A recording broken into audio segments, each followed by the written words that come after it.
Escucha este dato. Cada mes, desde junio de 2018, cuando Pedro Sánchez entró a la Moncloa por la ventana, la deuda pública viene creciendo a un ritmo medio de 5.900 millones de euros por mes. Es un ritmo medio más grande que la media de ZP, que fue de 5.000 millones de euros, y que la de Rajoy, que fue de 3.960 millones de euros. ¿Hay alguna duda de que es una historia sin final feliz? Empezamos.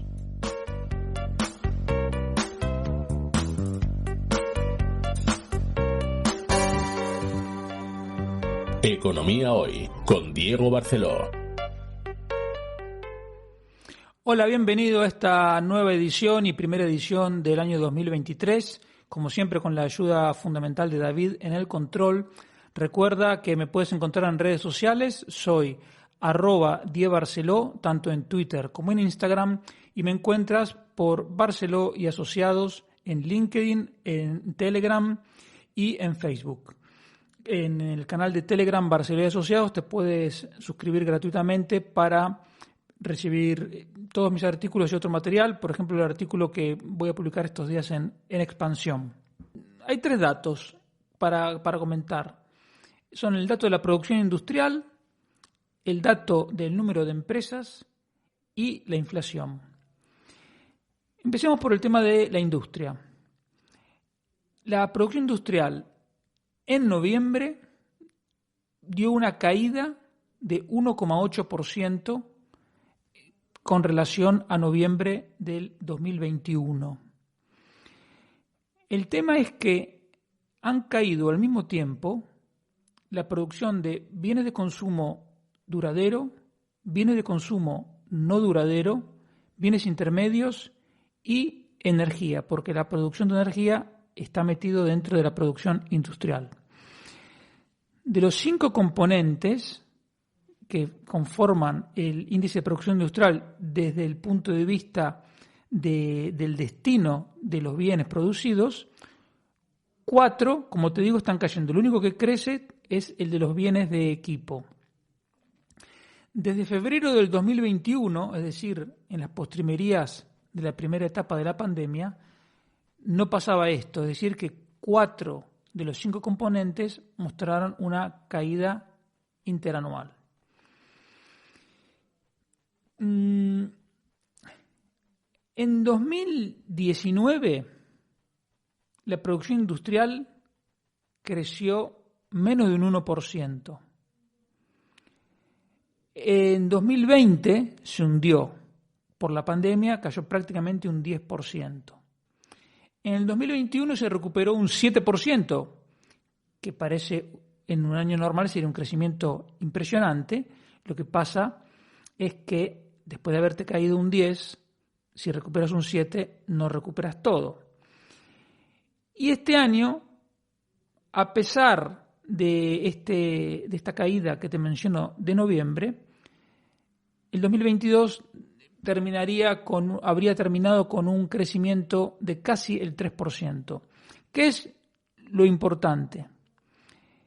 Que a pesar de ese crecimiento, todavía no habremos vuelto al punto de partida. Es decir, en 2022 todavía la producción industrial no recuperó el nivel de 2019. Hoy estaba viendo unas previsiones de la OECD que mencionaba para España que el PIB de 2019 se va a recuperar en el 2024. Y después hay que soportar que el gobierno y el Ministerio de Economía saquen pecho sobre la marcha de la economía española.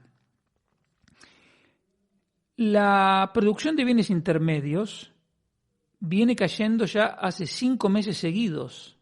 O sea, no es que noviembre dio mal, no, hace 5 meses que viene cayendo. Y con esta caída y la previsible caída de diciembre, el cuarto trimestre como un todo daría una caída interanual que sería la primera desde la pandemia, es decir, desde el 2020. Entonces tú fíjate,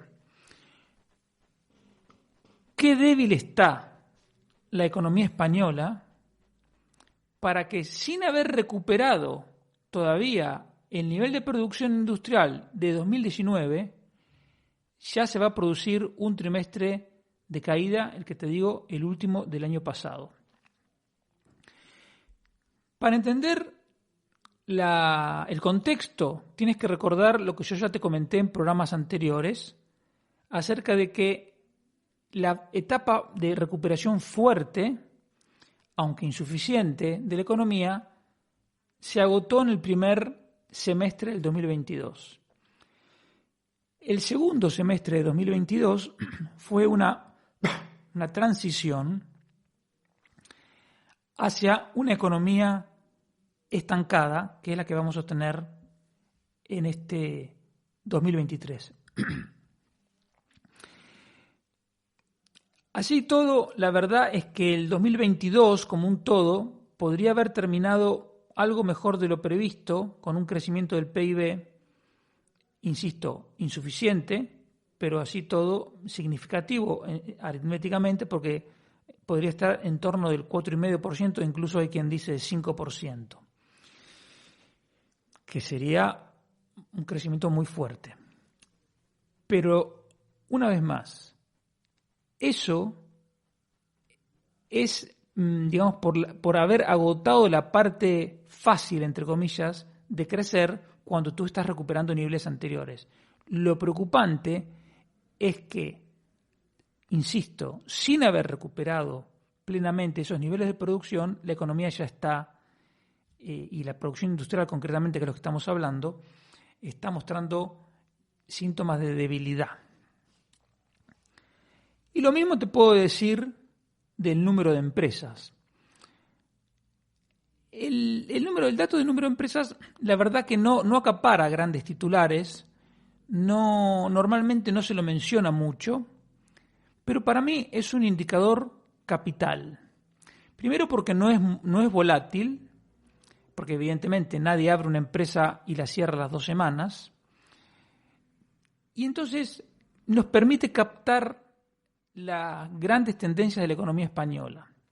Y tú fíjate, estuve mirando toda la serie histórica de datos y resulta que en febrero de 2008, es decir, cuando se hizo el debate entre Solbes y Pizarro, que Solbes dijo que no había ningún problema, que estaba todo bien, y Pizarro alertó de que estábamos ya metidos en una crisis, resulta que en febrero de 2008 se produjo la primera caída interanual en el número de empresas, pero solo entre las empresas de 10 a 49 trabajadores, lo que llaman una pequeña empresa. Este dato no lo tuvo Pizarro, porque ellos debatieron en febrero, pero ese dato se conocería 30 o 40 días después. Entonces, en febrero de 2008 empezaron a caer las empresas pequeñas. En junio de 2008, es decir, 4 meses después, ya caían las microempresas, es decir, las empresas con menos de 10 trabajadores, las pequeñas y las medianas. Las medianas son las que tienen entre 50 y 250 trabajadores. Y meses después, ya en febrero de 2009, es decir, un año antes, habían empezado a caer las empresas pequeñas, pero un año después, en febrero de 2009, todos los tamaños de empresa se estaban reduciendo. Es decir, tú mirabas microempresas, pequeñas, medianas, grandes o muy grandes, y de todas esas había menos que un año antes. Esa caída en el número de empresas, que empezó de manera generalizada en febrero de 2009, siguió permanentemente hasta noviembre del 2013. O sea, tuvimos todo el 2009, 10, 11, 12 y 13, 5 años seguidos con caída en el número de empresas. Y luego empezó a recuperar. Y esa recuperación llegó hasta septiembre del 2019. Y este es un dato muy importante, porque en septiembre de 2019 no había pandemia. Teníamos los destrozos que ya empezaba a producir la política económica completamente equivocada de Pedro Sánchez, Nadia Calviño y María Jesús Montero. Política económica que se basa en gastar más de lo que tienen, en endeudar al país consecuentemente, en aumentar los impuestos y en aumentar los costes de producción. Entonces, claro, luego vino la pandemia, y cuando vino la pandemia el número de empresas se desplomó. Pero tú fíjate que si no hubiese habido pandemia, en los últimos 3 meses, de los últimos 4 meses de 2019, 3 dieron caída en el número de empresas. Insisto, antes de la pandemia. Después, por supuesto, con la pandemia se produce un hundimiento y empieza a haber una recuperación. Y llegamos a nuestros días. Y el punto es que en octubre del 2022 ya se produjo la primera caída en el número de microempresas, las que tienen menos de 10 trabajadoras. Entonces, si tú me has seguido en lo que estoy diciendo, que en la crisis anterior, en febrero del 2008 estaba cayendo el número de pequeñas empresas y un año después ya estaban cayendo todos los tamaños de empresas, me entenderás si te digo que el dato en octubre de 2022 que da caída del número de microempresas me produjo escalofríos. En noviembre volvieron a caer y lo que supimos esta semana es que volvieron a caer en diciembre, pero con un añadido. En octubre y en noviembre caía el número de microempresas en términos interanuales, es decir, comparando con los mismos meses del año anterior, pero cuando tú sumabas el total de empresas, te daba 0,0, no había variación. En realidad había una caída, pero que era de centésimas. Entonces, digamos, era 0 la variación. La diferencia fue que en diciembre, el último dato publicado, dio una caída en el número total de empresas, es decir, se redujo en el número de microempresas en una medida suficiente para compensar el crecimiento de los demás tamaños. Por lo tanto, sumas el número de empresas y te da menos. Hubo menos empresas en diciembre del 2022 que un año antes. Y si quitamos los meses de la pandemia, estrictamente los del confinamiento y los del 2020, que fue la peor parte de la pandemia, si quitamos esos datos, esta caída de diciembre es la primera desde el 2013. Por lo tanto, es un dato horrendo que desmiente por sí solo todo el relato triunfalista del gobierno acerca de la fortaleza de la recuperación y la fortaleza de la economía. Pero en realidad todavía la cosa es peor, porque tú fíjate lo siguiente. Si comparas el número de empresas de 2022 con el de 2018, encuentras que ahora hay 17.000 empresas menos que hace 4 años. Claro, con ese dato no nos puede sorprender que no hayamos recuperado el PIB de entonces. Cuando te hablo de número de empresas, estoy hablando de las empresas registradas en la Seguridad Social.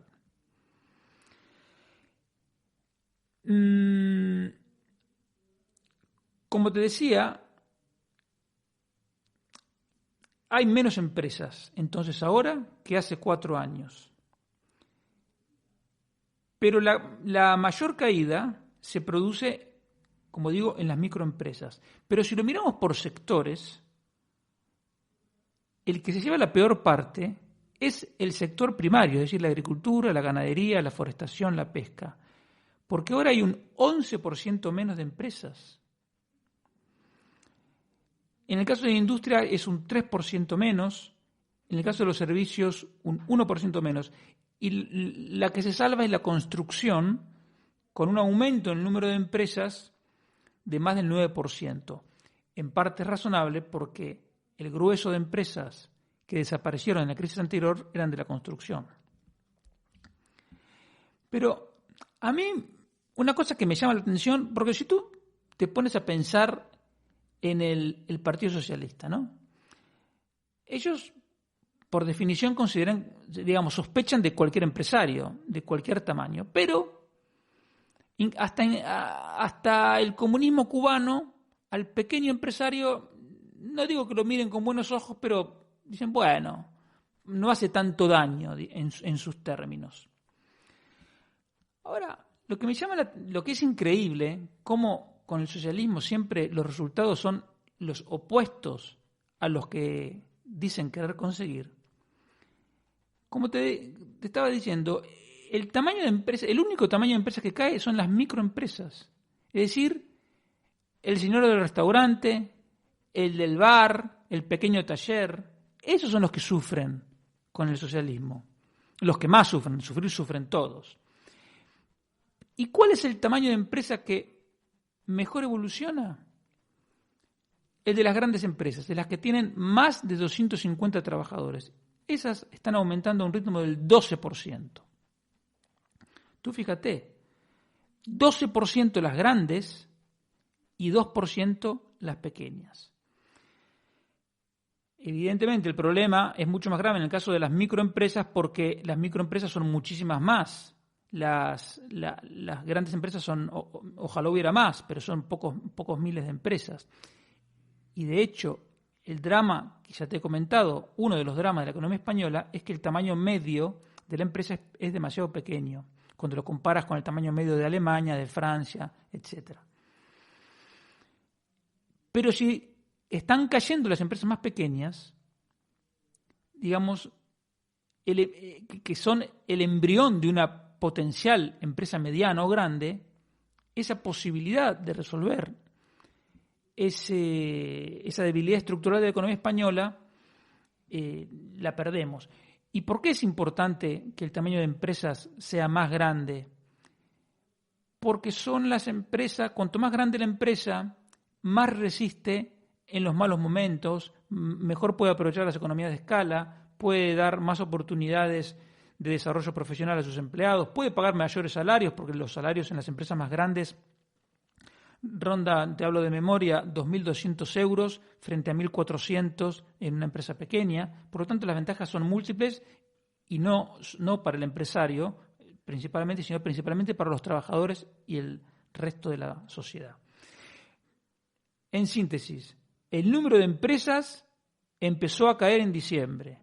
La última vez que pasó eso, un año después estaban cayendo todos los tipos de empresas. No te digo que va a pasar lo mismo, porque no lo puedo saber, pero sí te digo que es un dato pésimo que voy a seguir y te voy a seguir comentando como vienen los próximos meses, pero que realmente me resulta como mínimo sumamente inquietante.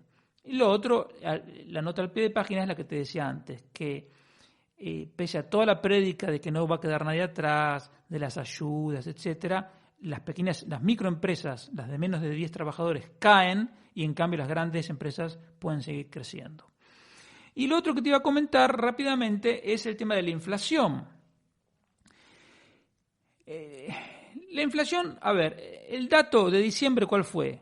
Que diciembre contra diciembre dio un crecimiento del 5,7%. Bien. El dato está parcialmente adulterado porque incluye la rebaja del IVA a la electricidad, la rebaja del IVA al gas, etc. Por eso, el IPC a impuestos constantes, es decir, el que no tiene en cuenta no se ve modificado por las bajadas de impuestos, ha subido un 6%.